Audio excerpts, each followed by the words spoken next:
Welcome to LOA Today. I'm Walt Jason. I've been doing this podcast since September of 2012, and boy, are my lips tired. This is your daily dose of happy. We are so happy you decided to join us today.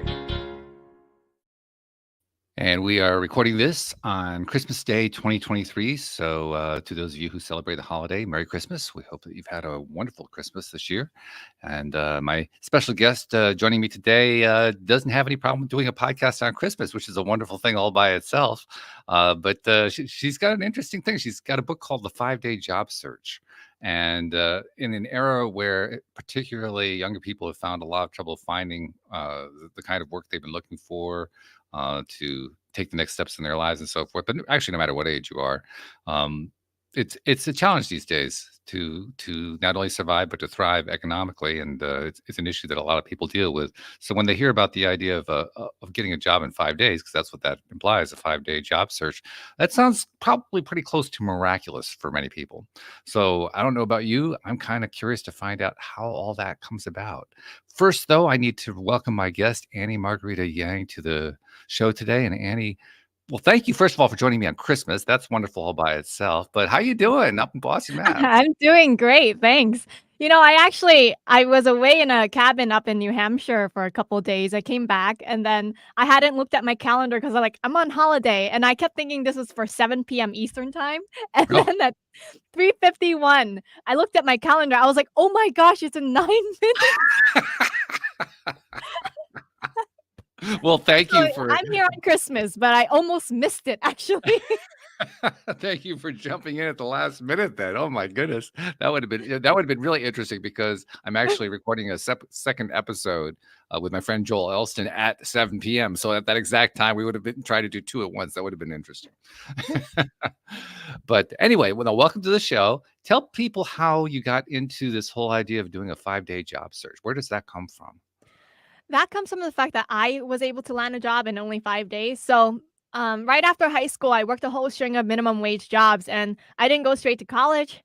And a whole bunch of people always pressured me and said, like, Annie, in order to succeed in your career, you need a college degree. So finally, I got a degree in communications, but coming out, I was working at Domino's Pizza.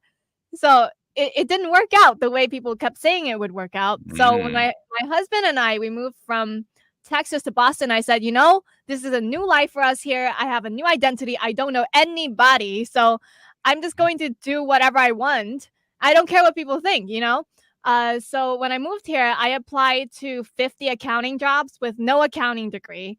And then in 7 days, I got an offer. Now, at that point, I thought I was just lucky and God had blessed me, right? I was like, wow, I'm so fortunate. But then a couple months later, I was looking for another job again, and I got it in only 6 days. And then 1 year later, when I needed to make $35,000 more because I needed to qualify for a mortgage, I was on the job search again, and I got it in only 5 days. So at that point, I was like, it's not luck.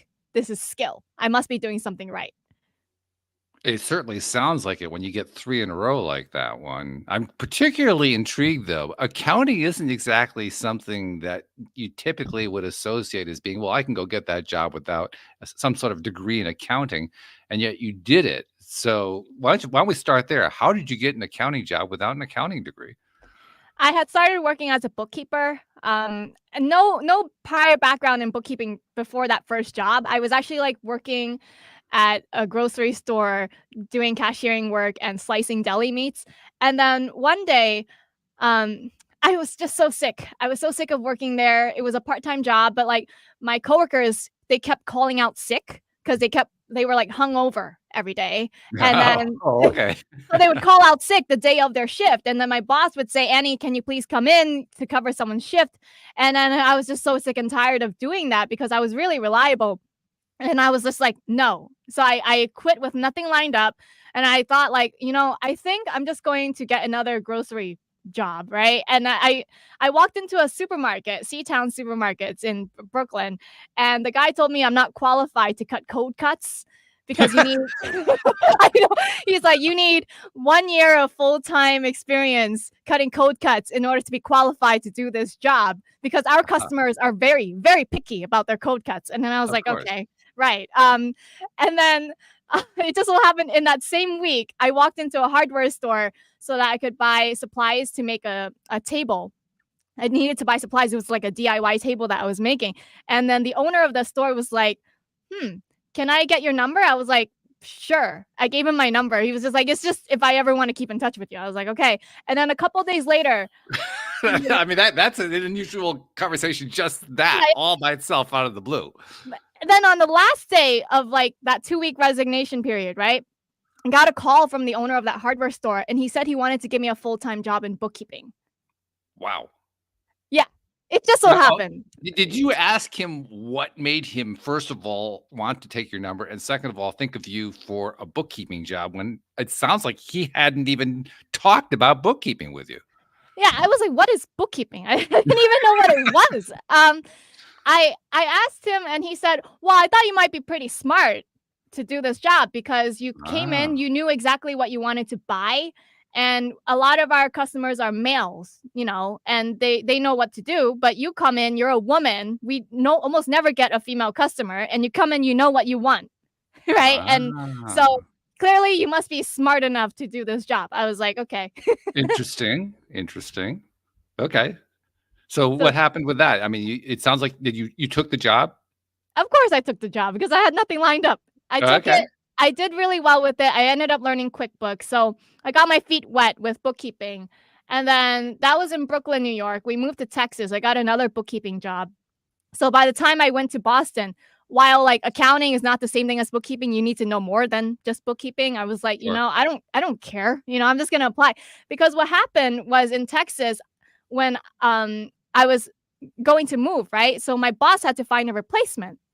So she found someone to replace me, and I had to train my replacement who said she said to me like, "Oh yeah, I know bookkeeping. I know how to use QuickBooks." So then I was like, "Okay, well, I don't have to show her the basics. I can just show her the things specific to this Mhm. company, right?" Right. And then but she was asking me things like, "How do you sort the vendor list from A to Z?" And Okay. then I was like, "Do you actually know QuickBooks?" And then she's like, "Yeah, yeah, I know what I'm doing." And then I was like, "Okay." And then I found out that so I was making 13 an hour. I found out she was getting 18 an hour and she didn't know what she was doing. She didn't know how to Mm, sort the vendor list from A to Z. So I was like, mhm. "That's not right." She had the confidence to say that she's qualified when she's not. Whereas Ah, I'm actually qualified. I know what I'm doing. So if I'm gonna go for these accounting jobs in Boston without an accounting degree, I mean, I think I should have more confidence in myself. very interesting. I'm recognizing a parallel actually to my own experience because I got out of college in 1980. Mhm. And for those who were alive at that time, you'll remember that was the year that we had just completed a year of hyperinflation. Inflation was in the double digits. Jobs were scarcer than hen's teeth. They were really hard to come by. And like so many people who had come out of school at that time, I was, putting out resumes the old-fashioned way. We didn't have LinkedIn. We didn't have all the stuff that you have today. You were sending out resumes in the mail or knocking on doors and that kind of thing. But I wasn't getting anywhere. Nothing was happening. Nothing was clicking. And so I took another look at my resume and decided to add an item to it because I had bought an early computer. Remember the 1980s. So this is like the PC had just started to come out. This was the Apple computer had just started to come out. The Mac hadn't even been invented yet. The Mac was 4 years down the line from there. But I put down on my resume that I knew how to use a computer because I did, and it made sense to me. That action led to a series of jobs over the years. Every time that I put that on my resume, because nobody knew how to use computers yet. Literally, my Interesting. first job was to teach other people in the office how to use a computer because nobody knew how to do it. So it's kind of a similarity there. I mean, I had no credentials, no degree, nothing like that. It made sense to me. I could do it, and oh yeah, we want that guy, right? So kind of similar. Here's the guy who's running the hardware store saying, "Yeah, somebody who's smart. We just need her. She'll do our books for us." It's the same kind of thing. That's right. Actually, he hired a whole string of people after I left, and they could never do the job as good as me. Well, I didn't say that his method was a smart way of hiring. I'm just saying it worked. Very interesting. Okay, so you got a job that way, and it sounds like you just described, I think, two positions that worked out the same, two or three, I can't remember which, that worked out very similarly, where you basically moved up in the world and you did it each time within 5 or 6 days. Yeah, it was 3. I managed to do them in less than a week. 3 jobs in less than a week. Wow, But the other okay. jobs prior to that, because of the law of attraction thing, I don't know why I just kind of attract jobs into my life, just like how that one, the bookkeeping one, just fell in my lap. I didn't apply for that, you know? So, So what's your theory about that? Why do you think that happened? I'm not actually sure. A lot of jobs actually in the past, prior to those 3, where I actually had to apply, they kinda just fell in my lap. So, like, for example, my doctor, my primary care doctor at the time when I was working at the hardware store, she asked me what I was doing for work. I said I was doing bookkeeping. She's like, "Great, can you do my payroll? Can you come in every 2 weeks and do payroll for me?" Uh, Or like, at that same hardware store, there's this customer who came in to buy kitchen cabinets, and I didn't even talk to her. I just, played with her dog for 5 minutes, didn't even say hi to this lady. I just thought her puppy was so cute.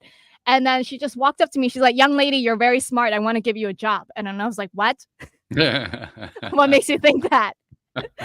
You know? So jobs kinda just always, came to me very naturally for some reason. Well, I think you've hit on a couple of the factors. Confidence is certainly a big part of it, and you were describing how, you were perceived as being confident, and you felt confident. You were feeling confident each step of the way because you'd acquire a piece of a skill, and you felt like, "Okay, I know this," and you would display that, and you'd start believing it, and sure enough, it would lead to something else coming down the pike for you. That literally is the way the law of attraction works. The more that you truly believe that stuff's gonna happen, it's gonna happen, and it happens in multiples, which is what you're also describing. It doesn't happen just once. It keeps coming and coming, coming till you finally say, "Okay, I'll take that one," which is pretty much what you were doing. All right, so you got 3 jobs in a row that way. Had you gotten to the point where you were doing what you wanted to do yet? Yeah, I mean, I love doing accounting. Okay. This is something I've always I didn't necessarily know I loved accounting. I just knew for a fact since I was 20 years old, the one thing I wanna do is something financial related because, like, I'm really good with my personal finances. So even when I Okay. was earning minimum wage, I was saving between 25 to 50% of my income, and Wow. I just love to save money. I would watch every single penny, and if I saw, like, a store charge even a penny more in sales tax than they were supposed to, I would go back to the store and ask for a 3-cent refund or something, you know? Oh my goodness. I was a little very over the top when it comes to this kind of stuff, and so now that I do accounting, I kind of just do the same thing for an employer on a bigger scale. Like, if I catch Vistaprint was charging sales tax on the shipping line, and Uh-huh. I asked for a 12-cent refund, little things like that. Wow. Okay. Interesting. There are some people who would advise against that. They were saying that's not a valuable use of your time, but you don't see it that way. You see that as a valuable use of your time. No, I genuinely see the way I see it is the client's money or my employer's money. I treat it like it's my own. Like if I saw somebody charge even $15 too much, I get upset. I'm like, "No, you gotta give us a $15 refund." I almost treat it as if the company that I'm working for is my own company when it comes to the money.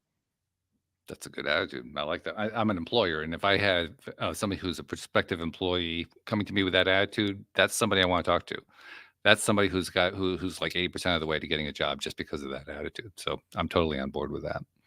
Now, nothing you've described so far matches up with, say, Indeed.com or one of the job search sites. In other words, you're not getting these jobs going through a job search site, which is the way most people are finding work these days or attempting to find work. So you're Well, you're going outside of that box in a sense. no, actually, initially in the career, it was outside of that box, but for those 3 job searches, it was all Indeed, all ZipRecruiter, They and all were. LinkedIn. Oh, they were. All Okay. of those. So the ones when I had to apply because I didn't know anybody, I moved to Boston with no network whatsoever. I didn't know anybody. So the only way for you to really get opportunity when you don't have a network is to apply, right? So what I did was I wrote like this highly targeted resume. So I wasn't like making a brand new resume for each application. I just wrote one highly targeted one for the job title, which was staff accountant or accounting manager, right? And then I would click the easy apply button. So on Indeed or ZipRecruiter, I would click on the easy apply button where I didn't even look at the listing. I was just like, that has the title I want. Okay, apply. So I'm I'm in the book, The 5-Day Job Search. I'm literally telling people if you want to succeed, you need to apply to 50 jobs a day. And the reaction I get from podcast hosts, from anyone I talk to when I tell them 50 jobs a day, they're like, 50 jobs a day? Like they start freaking out. And then I'm like, don't freak out. There's this easy apply button. And if you literally spend just a minute clicking each one, you can apply to 50 jobs a day in an hour a day. So, yeah, after a whole week, you'll have applied to about 300 or 350 jobs. So You're bound to get something. I'm going to kind of go out on a limb and suggest the idea that the approach that you're talking about works really well for something low level to mid level in a company. Probably doesn't do so well when you're trying to go after presidencies because there just aren't that many president jobs. Yeah, no, I think those are headhunted. And those largely depend on your network, your reputation. But it's Christmas now, and back in February, so just 11 months ago, I was offered a part-time CFO position, and that was actually from my client. I was doing accounting work for my client, and then he likes my work so much, he just emailed me randomly one day. He's like, "I'm offering you a part-time CFO position in my company. Do you want to take it?" And I was just like, "No, thanks."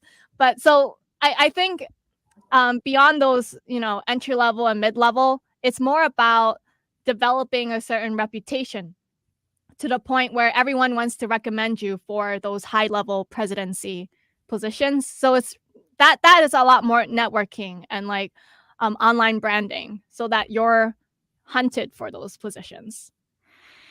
All right, so let's look at a couple of scenarios here. Let's start with the scenario of somebody who's in the ballpark I was originally talking about. They're recently out of school, perhaps. They've got a ton of student loan debt. They haven't been able to find the job they're looking for in their career path. They aren't really sure how to get the whole thing started. So they're pretty much entry level at that point. So what do you advise somebody like that? The first thing I advise them is to think very hard about what they want to do, because I think a lot of people, they're aimless in their search. You have to know what you want to do. Like, for example, someone came up to me. We went to community college together. He didn't finish his associate's degree in the end. And right now he's working as a front desk agent at a hotel in New York City. And I asked him, well, what do you want to do? Like, 10 years from now, 20 years from now. And he told me that he wanted to be a hotel manager. And then I was like, well, you can't just go from working at the front desk to being a hotel manager. Like, what does it take? Let's do the research, right?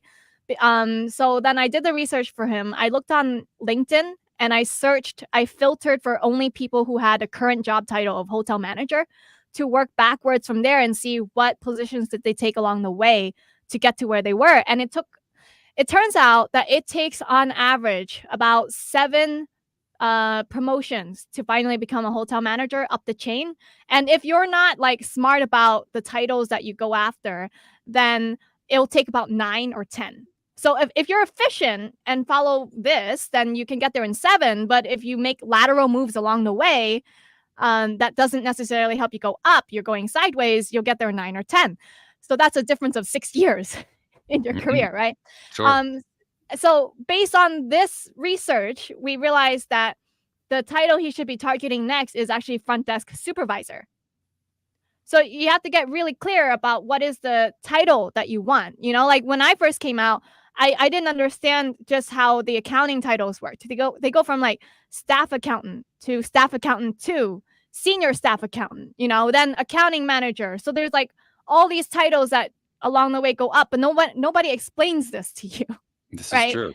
They don't explain that to you. And if you actually want to progress in your career, you have to think, what do you want to be? Do you want to be director? Do you want to be CFO? Or do you just never want those kind of executive positions? Think about that first and then work backwards. That's my advice to people who are just fresh out of college and looking for an entry-level job.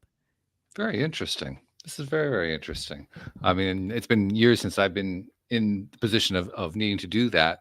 Although later on in life, I did go through a time where I needed to figure out how to resolve my own economic issues, and it would have been helpful to know some of this stuff. But I particularly like the way that you're talking about doing the research. I'm curious, do you recommend using AI like Chat GPT or Bard or something like that to do some of the research for you, find out what you ask the artificial intelligence bot, like, tell me what's the most common way that people get from being a front desk person to a hotel manager, and see what comes back. Do you try that at all? I actually haven't tried that in terms of researching the positions, but we do use AI in terms of like figuring out what gaps do you have. So what we do is we take the title. Let's say in the end, he needs to target the front desk supervisor title. We'll type into Google hotel front desk supervisor job listing, and then we'll open up 20 new job listings in a new tab, and then copy and paste the whole job listing from top to bottom and type into ChatGPT for analyze this job listing. What is the employer looking for in their ideal candidate for this job? And then it'll come back with like a 2-page analysis of what their ideal candidate looks like.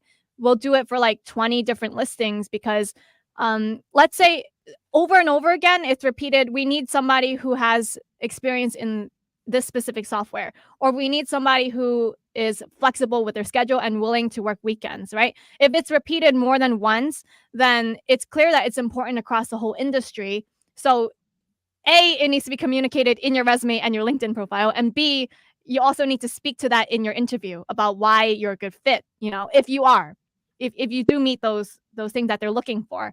And then also with the same analysis, you can look at what gaps you're missing. So like, let's say it says over and over again, you need experience in something very specific and you're missing that. You can already start working toward closing that gap by either taking a course, reading a book on it, something. So that way you can go into the interview confident that you're able to do this. I love that last bit. And I say love a little bit sarcastically. But I love that last bit about reading a book to add that to your resume. The reason I'm laughing at that is the last job I ever worked at where I was working for somebody else was about 24 years ago, something like that. It was for a mid-level insurance company. I was a senior level IT server administrator.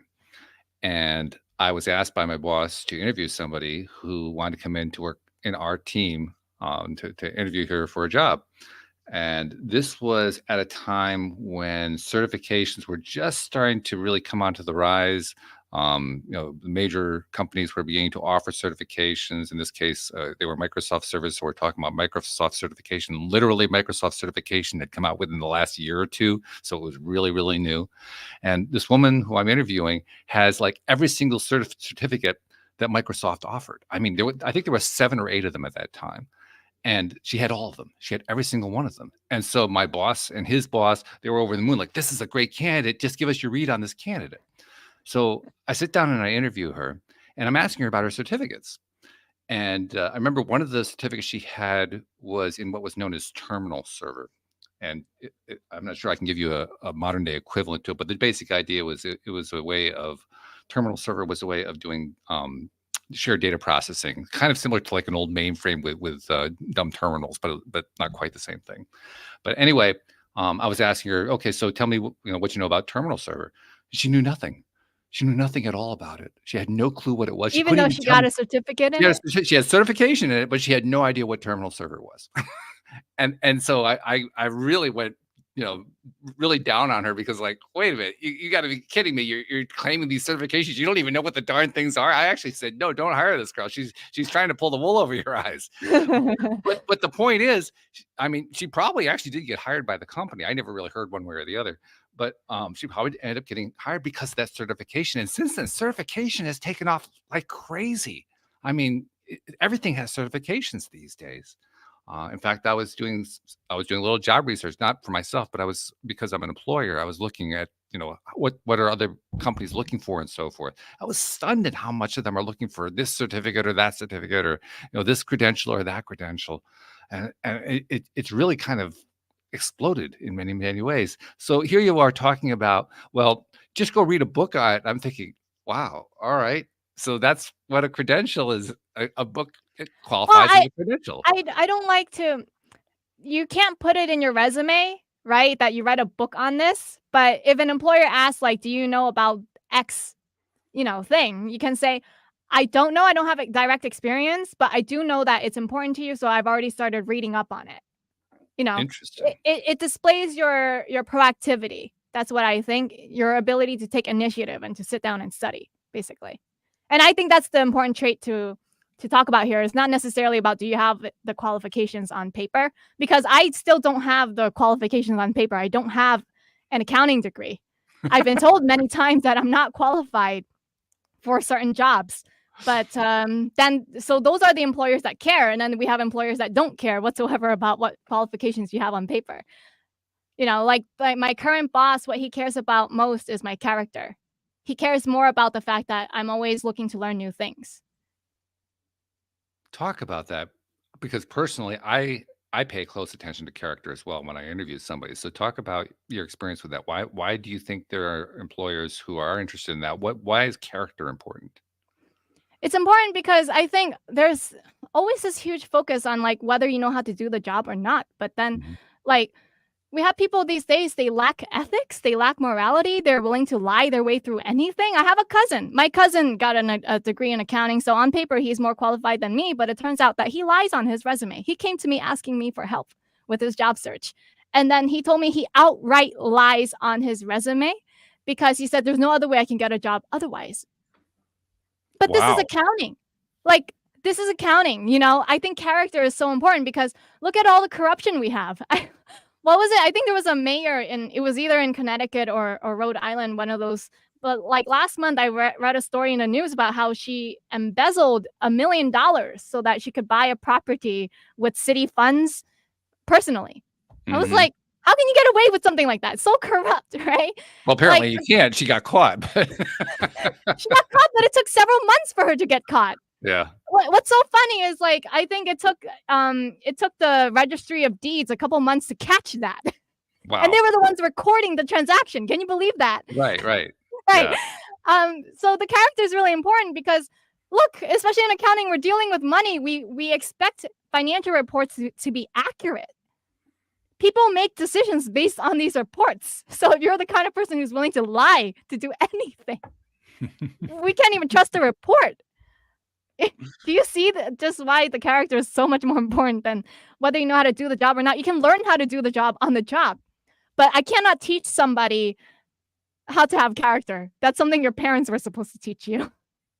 It's interesting you say that. One of the things that I look for, now my company is a company that provides gardening services to local residents who can't do their own gardening anymore. So I'm always hiring people who have lots of gardening experience, but I'm also looking for people who are going to fit well in the team. Um, Typically, each season, we have anywhere from 6 to 10 gardeners on the team, depending on where we are in the season. And as a result, there are times when the team are literally working the same property together. I mean, sometimes it's one gardener per property, but sometimes it's 2, 3, 4, 5, depending on how big the job is.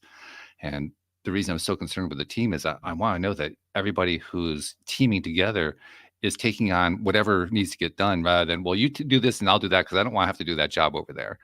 Because that kind of thing just wrecks everything. Whereas when everybody's just diving in to get it done, the job actually gets done in fewer hours than estimated. And we look really, really good to the customer. So I'm really concerned, how well do they work together as a team? And how well is the person who's applying going to work with the rest of the team? It's a really big deal. I don't really think of it in terms of character, but you know what? That is character. There really is Character, character. because you know what? The aspect you're looking for is attitude. Yes. And attitude is a feature of character. Yes, know? it is. Yeah. Yeah. Well, it's attitude, and it's also, let's see, what's the word I would use? I can't come up with a single word. I would use a phrase. It's how well do you work with others? In other words, what's your Cooperation. cooperation, but what's your attitude toward others? Because I thought the word attitude was an accurate one. It's not just your attitude. What's your attitude toward the people you're working with? Mm. Because the people who have a good attitude toward the people they're working with are usually the ones who are the good teammates. The ones who come in with an I know it all attitude, they don't last very long. They really don't. In your company. In my company. In Yeah. other companies, they might last a long time. They might. That's Yeah. possible. That's possible. But yeah. So anyway, very fascinating. Okay, so how many times have you actually used this yourself? And then talk also about ways that you've been helping other people with this, because clearly, if you wrote the book, you've been helping other people. That's where some of your data is coming from, I imagine.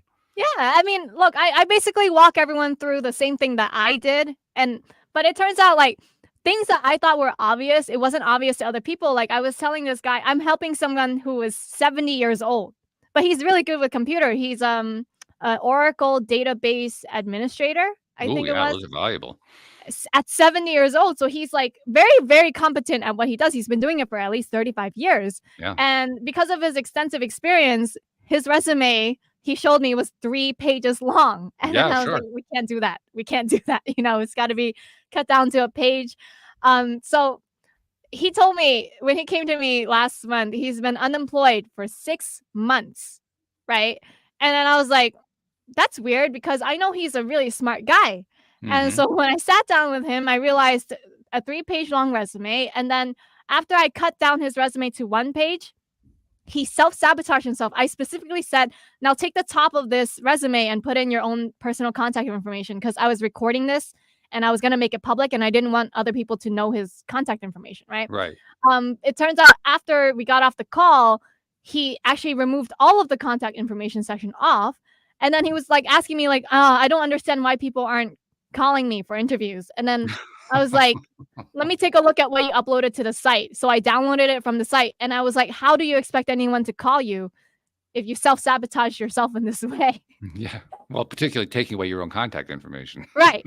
And then his response was, well, if they really liked me and wanted me to work for them, they'll find a way to contact me. I You was know like, what? That's actually a fairly common belief system these days. That I don't know. apparently. You tell me. But my take on that, and this isn't just in the world of job search. I see it among entrepreneurs. It's a huge thing among entrepreneurs. It's amazing to me how few entrepreneurs actually provide more than one way for them to be contacted. And usually it's a contact method that's untraceable. And I think I to know. myself, what what I what was what kind of shocked. credibility does that create in the mind of their buyers? I have no idea because, like, for example, the Korean lady who bought the kitchen cabinets who wanted to give me a job when I was at the hardware store, I still kept in touch with her, right? And last year she asked me to help her find a new bookkeeper who was local to her in Florida. So I Mm, made a whole list of all 50 bookkeeping service companies in Fort Lauderdale. And I was just like, well, I'm just gonna like email each and every single one of them. And a lot of them don't put their email address on their website. right, A few of them did, so I could email them directly, but a lot of them just put the contact form. I was right. like, "Oh, okay, I'll just fill out this contact form." And then a lot of them don't even have an email address or contact form. It's a call this phone number only. And then I was like, I'm not gonna do that. Like it's a lot of time for me to call and then get their voicemail and then play phone tag and things like that. So yeah, a lot of companies do make it difficult to contact. Another example is when so I my plan was to get on 500 podcast shows to promote the 5-day job search book, right? Mhm, And okay. initially, what I did was I got a list of podcasts from this website. It's called Raphonic. Basically, they mine certain databases and export all the data to tell me only the podcasts that are related to career or law of attraction, like only the categories Mhm, that I wanted. sure. So I got this whole list of like 5,000 podcasts to do outreach for. And then my goal was to start reaching out to each one. But then I realized, wait, how do I easily contact these guys? I could find their show and I know their website, but then I go on their LinkedIn, there's no email address. I go on their official website, there's no email address and no contact form. And then I was like, how do they even get guests on their show when I'm trying to be a guest and I can't even find their contact information? And then I It's a realized this. miracle. I was like, how do they get guests? I don't understand. Finally I gave up. I paid for this service to get all this whole list and I just gave up. I scrapped the list and then I got on podmatch.com and I got on matchmaker.fm so that I could become a guest. But that was crazy. I realized a lot of people don't put their contact information public. I would think this ties into job searches as well.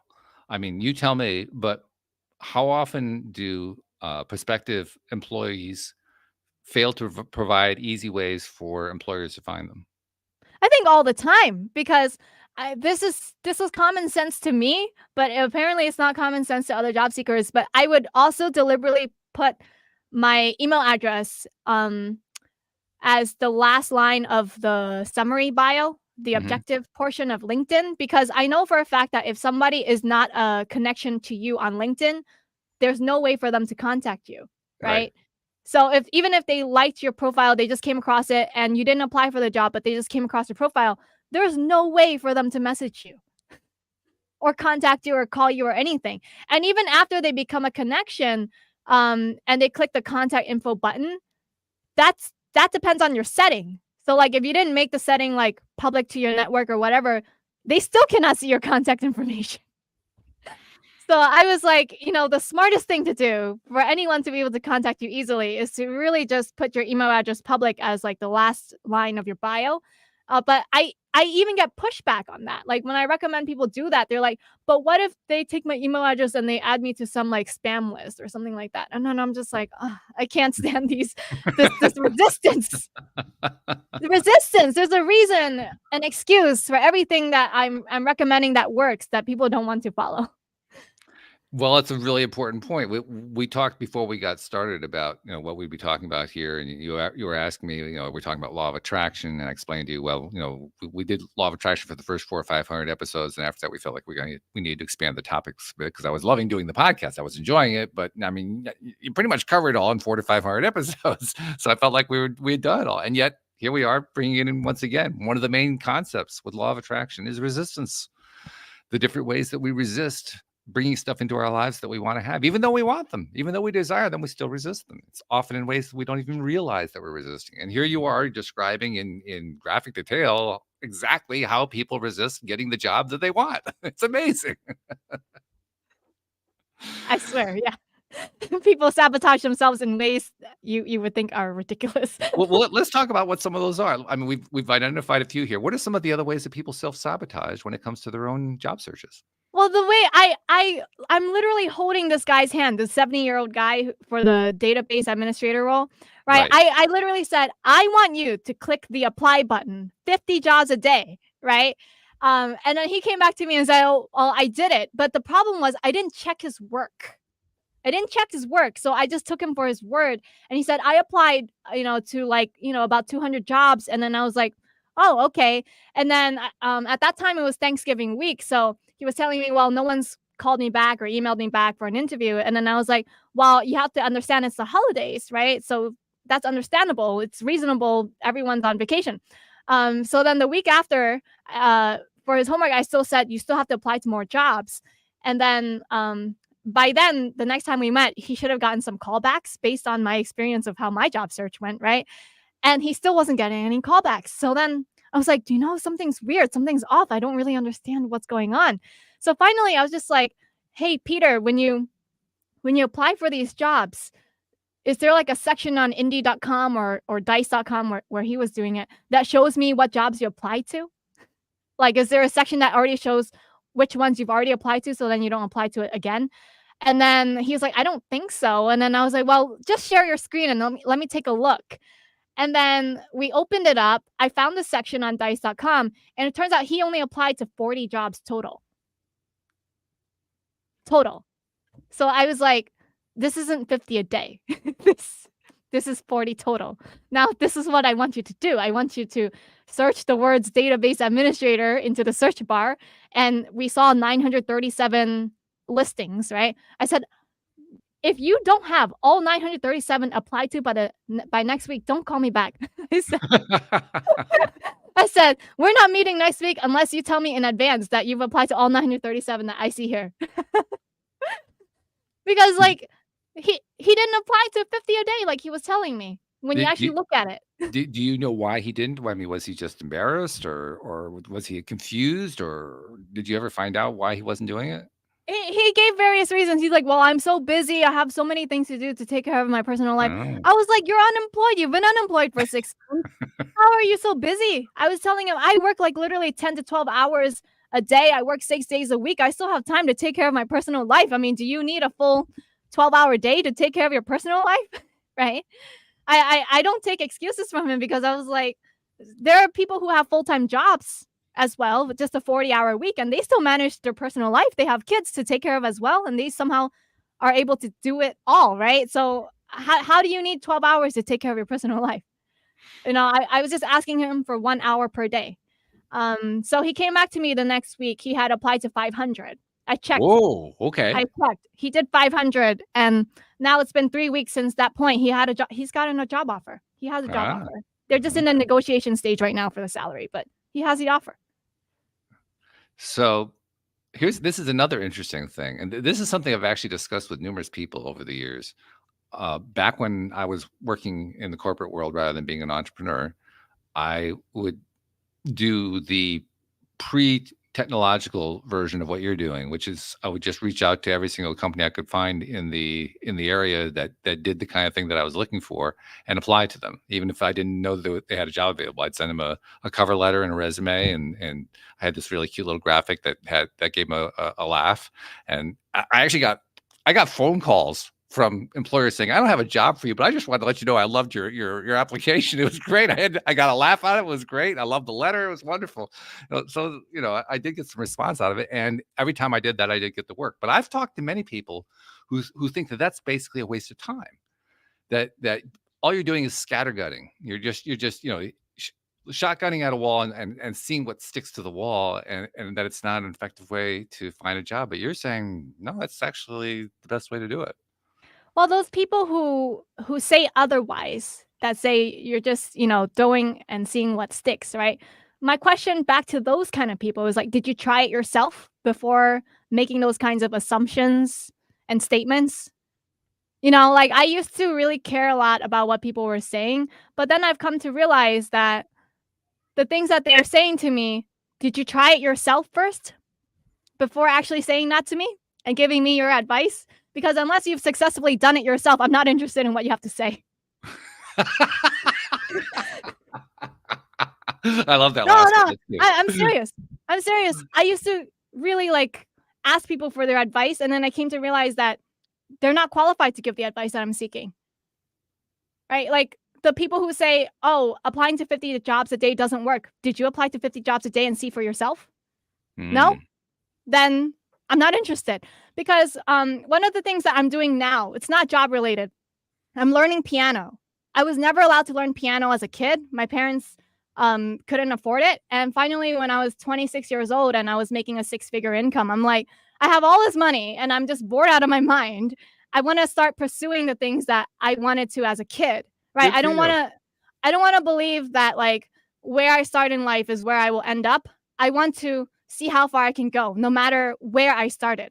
So at 26, I started taking up classical piano and I said, I'm going to be serious about this. I want to see if I can become like a professional classical pianist that actually gets to perform on stage and Carnegie Hall and everything. I want to see if I put in my 10,000 hours of practice, how far can I go?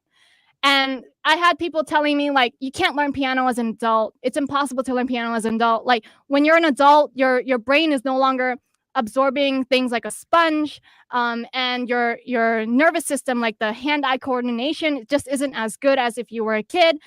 And I was listening to what people were saying, and I was like, I mean, I guess that's right? Like these big studies that also test these things were saying that as well. But then I came to realize, I was like, wait a minute. The people saying this, did they practice 10,000 hours on the piano? I was waiting for that. Like, did they actually sit down and deliberately practice? Did they buy an actual acoustic piano to practice on instead of a keyboard? Did they find the best teacher in the area to teach them? Did they like set aside 2 hours per day to practice? Like, did they do all of the things that were required, that is required for a classically trained pianist who becomes a professional? And I realized, no, they did not.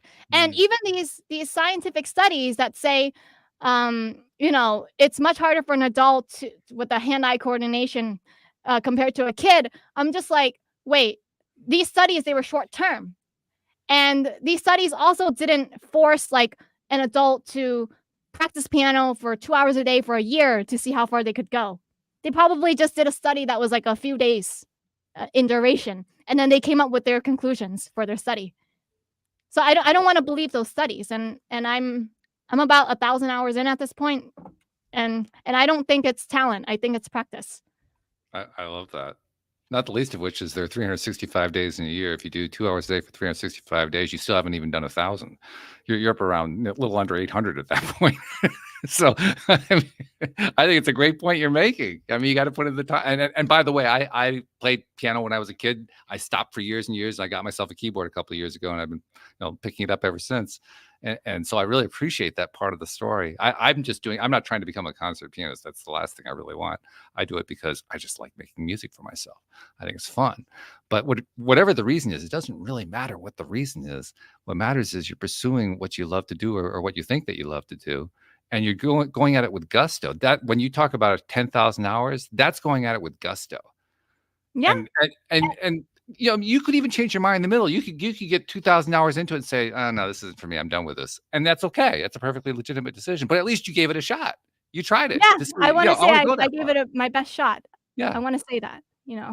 I'd rather be by the time I hit that, even if I did just 1 hour a day and I slowed down, by the time I hit it, I'd be probably 40 years old. I'd rather be 40 years old and able to play, like, Rachmaninoff and stuff like that than 40 years old and not being able to play piano at all, you know? I I'm gonna love be it. I 40 love years it. old anyway at that time, you know? Yeah, sure. What are you going to do with Yeah. it? What are you going to do with it? One of the things that I've talked about numerous times here on the show is trying things out. Now our overall topic here is job searches and helping people who are trying to get that next job or to get their first job, perhaps. But there's also a big piece of it that I think gets overlooked. I'm curious to see what your take on it is. You talked about how you wanted to learn piano from a very young age, but you never really had the opportunity to do it. And then you described to us how you just kind of threw yourself into it, which is wonderful.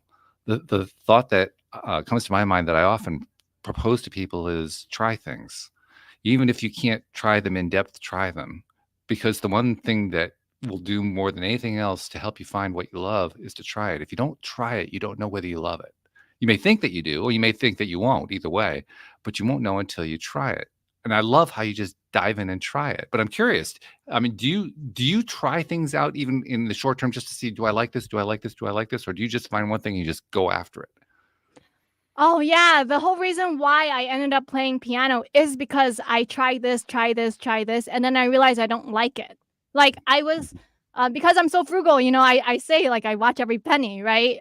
Right? All throughout the years, I was trying hobbies and recreational activities that were a lot more frugal, and then I would try, and then I'd be like, "Oh, I'm bored," and then finally I questioned myself. I was like, "Why do I try something and then drop? Try and then drop?" And then I look back and then I was like, there was no single hobby that I actually committed to, like, going deep with. And then I was like, I think something I always wanted to do when I was a kid is I wanted to play piano, so why don't I try it? And then it turns out I enjoy it so much, I can just keep going, right? I But totally get that. I Yeah. actually think, um, I couldn't come to terms with the fact that, like, I'm 26. I felt really bad, but then I'm actually looking back at it now 2 years later, and I'm just like, I actually appreciate the fact that I started learning when I was 26, when I have the financial means to learn, because now there's no reason for me to give up. Like, if my teacher wanted me to do something that costs a lot of money, I'm just like, "Okay, sure." There's just no reason for me to say no.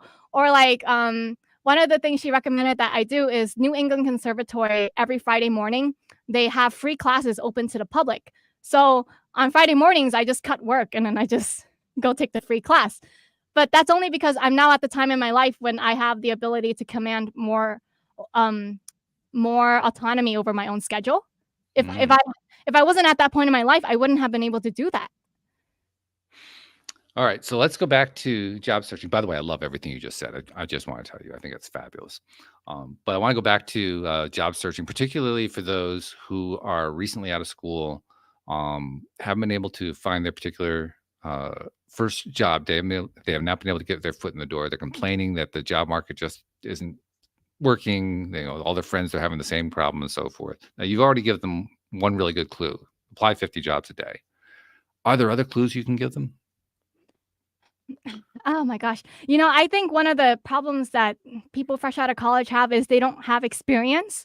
So I saw a TikTok short a month ago of this person who had a marketing degree and $80,000 in student loan debt. And she was saying that because she didn't have any marketing experience, she couldn't even get an entry level job in marketing. And then she was working as a server at a sushi restaurant.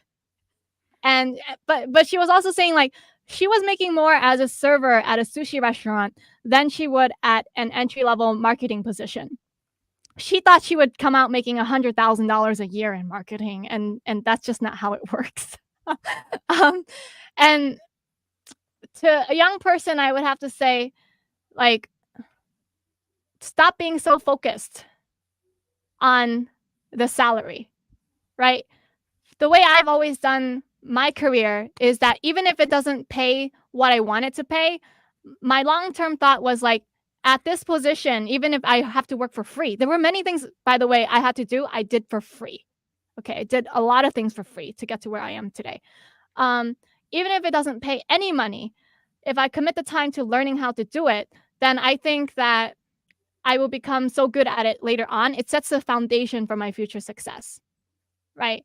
I think that's the important thing. People focus on like, oh, the marketing job pays only 35,000 or 40,000, and it's not even enough to pay my bills or cover my student loan payment or whatever it is.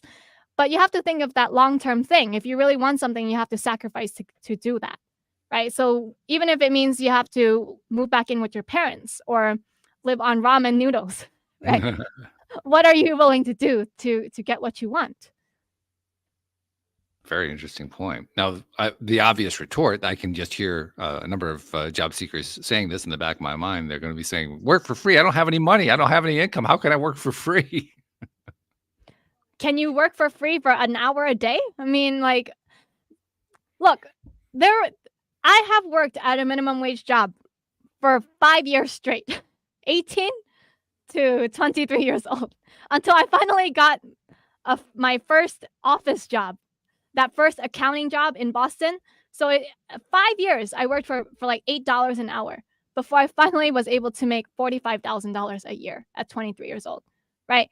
So why can't somebody get a job at Starbucks or McDonald's to pay the bills and then be able to work for free in their desired field, whether it's marketing or accounting, whatever it is, to get at least some experience under their belt to get that entry-level position and then move up from there?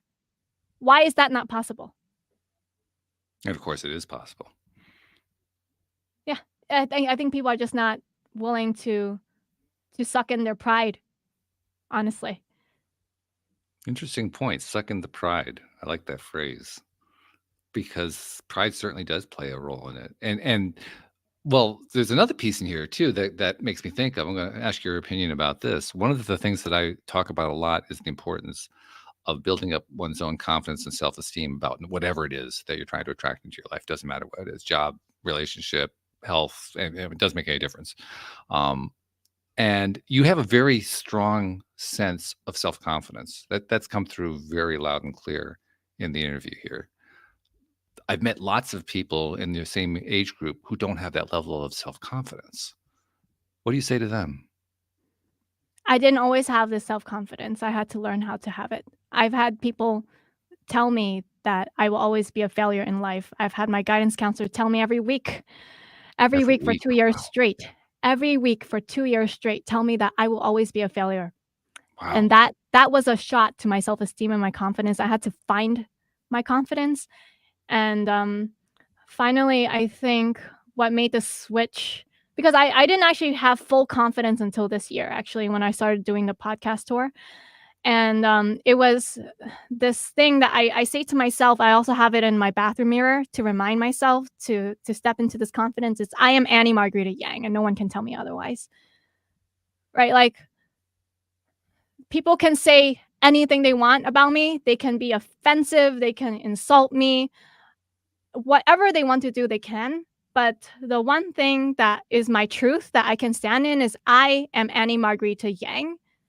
And there's truth in this statement. It's absolute that other people cannot bring down, right?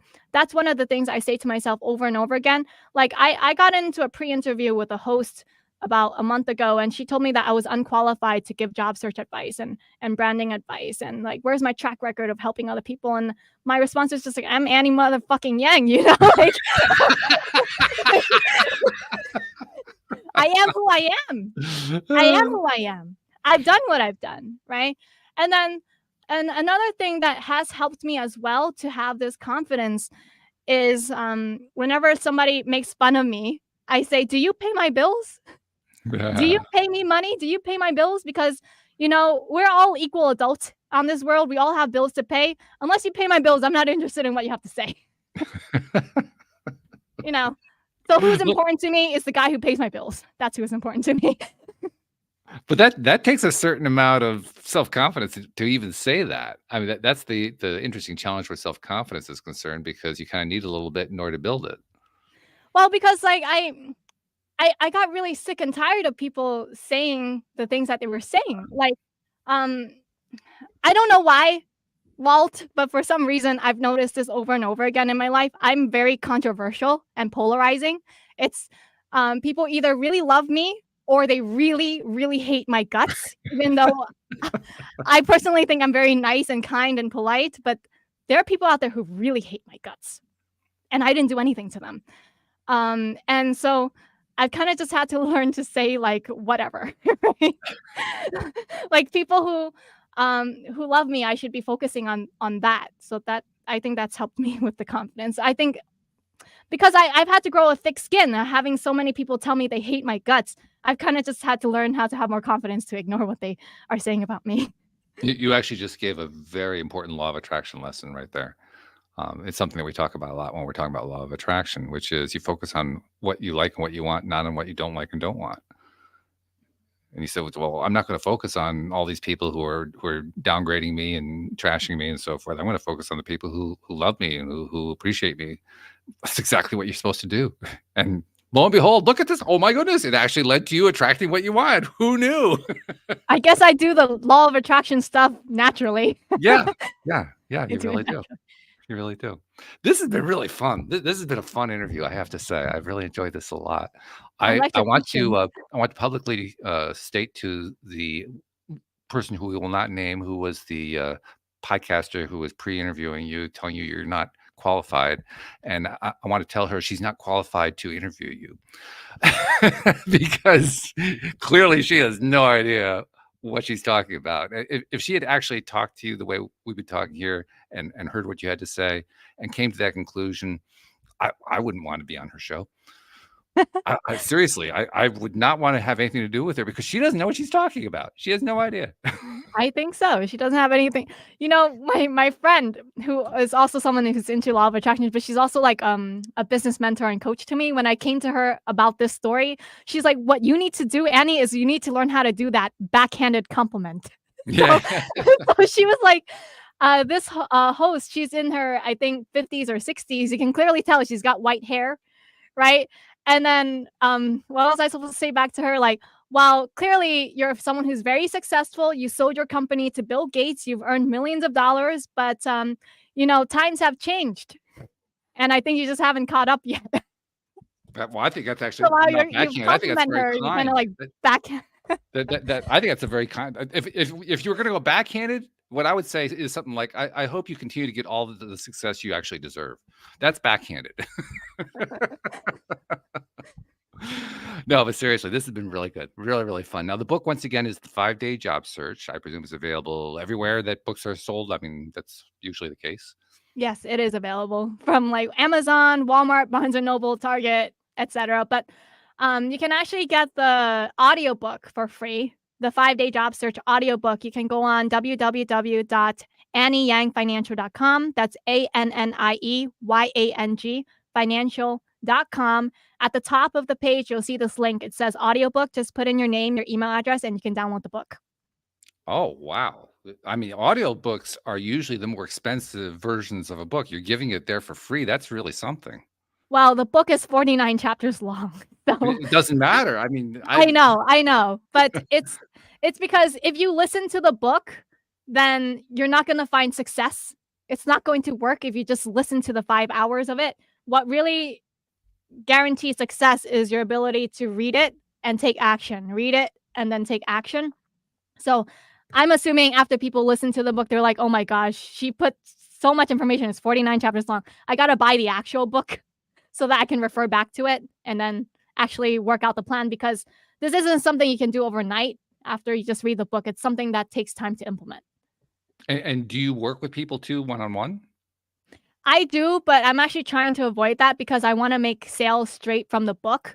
Okay. So it's just way too time consuming to work with people one on one. So what I've been doing is I'm doing this podcast tour, so I'm booked on 125 shows to sell the book, and then I have a list of about 500 organizations here in Massachusetts to reach out to for speaking engagements to Hmm. sell the book as well. And then like I'm trying to turn this into like the Marie Kondo's The Magic Art of Tidying Up kind of thing that like kind of just sweeps the country because everyone wants to get this book.